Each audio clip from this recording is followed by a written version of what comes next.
അടുത്തത് 1929 ലാഹോർ കോൺഗ്രസ് സമ്മേളനവും അതുമായി ബന്ധപ്പെട്ടുണ്ടായ പൂർണ്ണ സ്വരാജ് പ്രഖ്യാപനത്തെക്കുറിച്ചും നമുക്ക് പഠിക്കാം.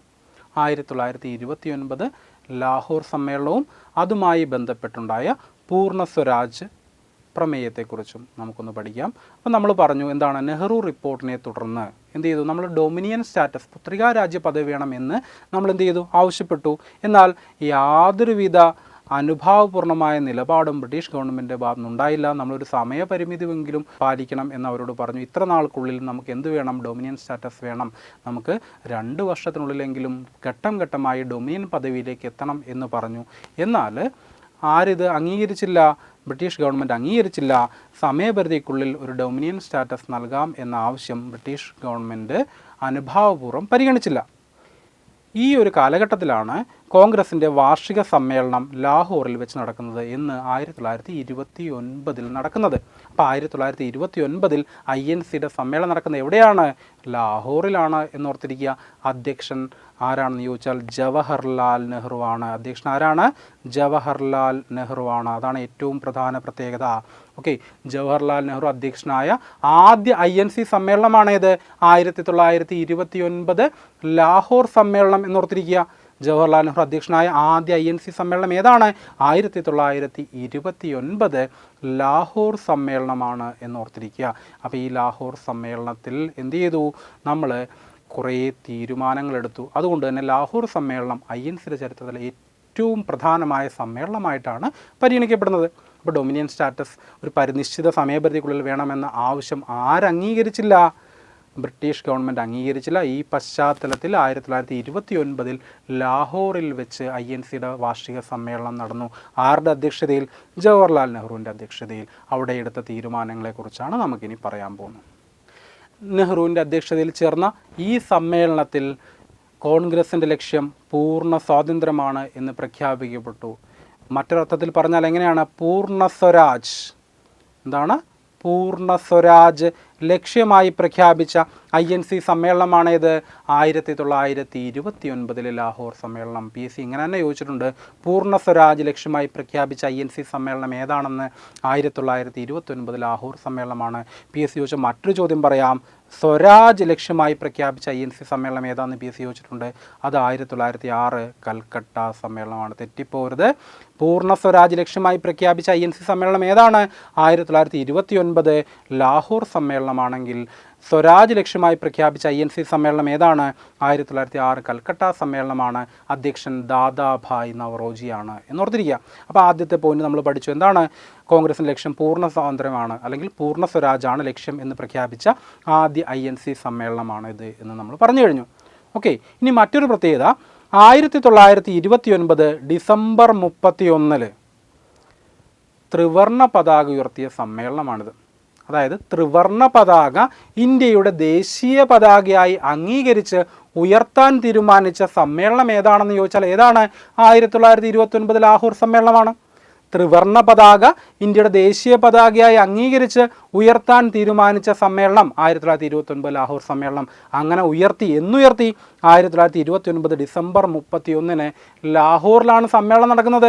ലാഹോറിലെ രവി നദിക്കരയിൽ ത്രിവർണ്ണ പതാക ഉയർത്തിയത് അതിൻ്റെ പ്രസിഡൻ്റായിരുന്ന ജവഹർലാൽ നെഹ്റു ആയിരുന്നു. 1929 ലാഹോർ സമ്മേളനത്തിൻ്റെ പ്രസിഡൻ്റായിരുന്ന ജവഹർലാൽ നെഹ്റു ആണ് 1929 ഡിസംബർ 31 ലാഹോറിലെ രവി നദിക്കരയിൽ ത്രിവർണ്ണ പതാക ഉയർത്തിയത് എന്നോർത്തിരിക്കുക.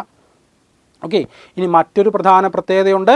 1930 ജനുവരി 26 1930 ജനുവരി 26 ഇന്ത്യയുടെ സ്വാതന്ത്ര്യ ദിനമായിട്ട് ആചരിക്കാൻ തീരുമാനിച്ചു.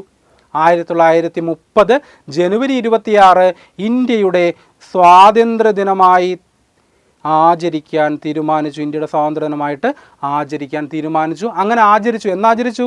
1930 ജനുവരി 26 ആചരിച്ചു. ഇനി ഇതിൻ്റെ ഓർമ്മയ്ക്കായിട്ടാണ് 1950 ജനുവരി 26 നമ്മൾ റിപ്പബ്ലിക് ദിനമായിട്ട് ആചരിച്ചത്. 1949 നവംബർ 26 ഭരണഘടന എന്ത് ചെയ്തു? നമ്മൾ എഴുതി തയ്യാറാക്കി അംഗീകരിച്ചു. അതുകൊണ്ട് തന്നെ നവംബർ 26 ദേശീയ നിയമദിനമായിട്ടാണ് നമ്മൾ ആചരിക്കുന്നത്. ഓക്കെ, എന്നിട്ടും നമ്മൾ ഇന്ത്യൻ ഭരണഘടന നിലവിൽ വരാൻ, നമ്മൾ റിപ്പബ്ലിക് ആകാൻ വേണ്ടി 2 മാസം കൂടി കാത്തിരിക്കാൻ കാരണം എന്താണ്? 1930 ജനുവരി 26 ഇന്ത്യയുടെ ആദ്യ സ്വാതന്ത്ര്യദിനമായിട്ട് നമ്മൾ ആചരിച്ചിരുന്നു. അതിൻ്റെ ഓർമ്മയ്ക്ക് വേണ്ടിയാണ് 1950 ജനുവരി 26 നമ്മൾ എന്തായിട്ട് ആചരിച്ചത്? റിപ്പബ്ലിക് ദിനമായിട്ട് ആചരിച്ചത് എന്നോർത്തിരിക്കുക. അപ്പോൾ നമ്മൾ പറഞ്ഞ പ്രധാനപ്പെട്ട പ്രത്യേകത ഓർത്ത് നോക്കി. 1929 ലാഹോർ സമ്മേളനം, അധ്യക്ഷൻ ജവഹർലാൽ നെഹ്റു.